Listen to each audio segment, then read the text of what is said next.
আপনি কি জানেন পৃথিবীর ইতিহাসে এমন একটি যুদ্ধ সংঘটিত হয়েছিল যেটি হয়েছিল মানুষ এবং পাখিদের মধ্যে, এবং এই যুদ্ধে পাখিরাই বিজয়ী হয়েছিল।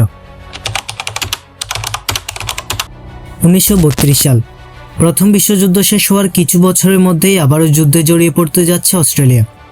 তবে এবার প্রতিপক্ষ কোনো দেশ বা কোনো সন্ত্রাসী সংগঠন নয়। এবার প্রতিপক্ষ এক ধরনের পাখি, এমু পাখি, যেগুলো সাধারণত লম্বায় 6 ফুট এবং ওজনে 50-60 কেজির মতো হয়ে থাকে।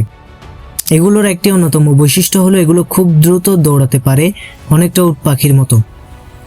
প্রথম বিশ্বযুদ্ধ থেকে ফেরত আসা সৈন্যদের পুনর্বাসনের লক্ষ্যে অস্ট্রেলিয়ার পশ্চিমাঞ্চলে চাষাবাদের কাজ দেওয়া হয়।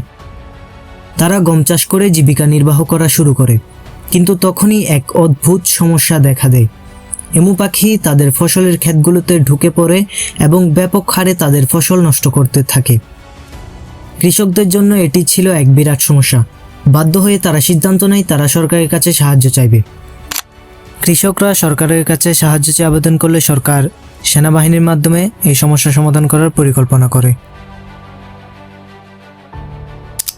সৈন্যদেরকে প্রয়োজনীয় অস্ত্রের পাশাপাশি 2টি লুইস মেশিন গানও দেওয়া হয়। তবে এমু মারতে গিয়ে বেশ বেপাকে পড়েছিল অস্ট্রেলিয়ার সেনাবাহিনী। এমুরা ছিল খুবই চালাক এবং আগেই বলেছি তারা খুবই দ্রুতগতির ছিল, যার কারণে তারা সহজেই সৈন্যদের আক্রমণ থেকে রক্ষা পেত।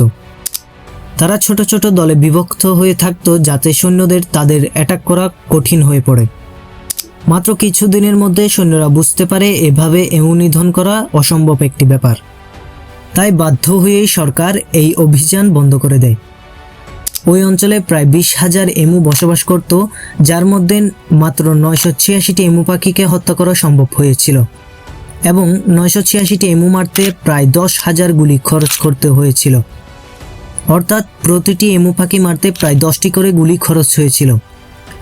পাখির কাছে মানুষের হার শুনতে হাস্যকর মনে হলেও মূলত এটি ছিল অস্ট্রেলিয়ার একটি ব্যর্থ সামরিক অভিযান। তৎকালীন সময়ে এমুদের নিধন করতে চাইলেও বর্তমান সময়ে এমু পাখি অস্ট্রেলিয়ার অন্যতম প্রতীক এবং প্রাকৃতিক ঐতিহ্য।